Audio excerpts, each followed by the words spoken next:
আজকে আমরা অত্যন্ত আনন্দের সাথে এই তেজগাঁ হোলি রোজরি চার্চে তালপাত্র রোববার পালন করলাম।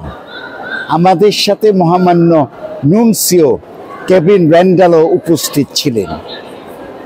আর আমরা জানি যে তালপাত্র রোববারে যিশু বিজয়ীর বেশে সেই জেরুসালেমে প্রবেশ করেছিলেন, কিন্তু যুদ্ধ জয়ের নয়, শান্তি রাজ হিসেবে সেই জেরুসালেমে প্রবেশ করেছিলেন।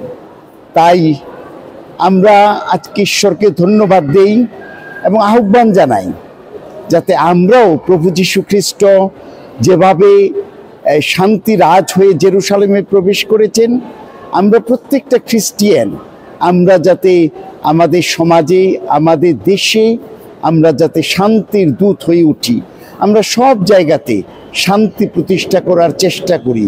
আমরা যাতে কোনো যাই ঘটুক না কেন কোনো সহিংসতার আশ্রয় না নেই।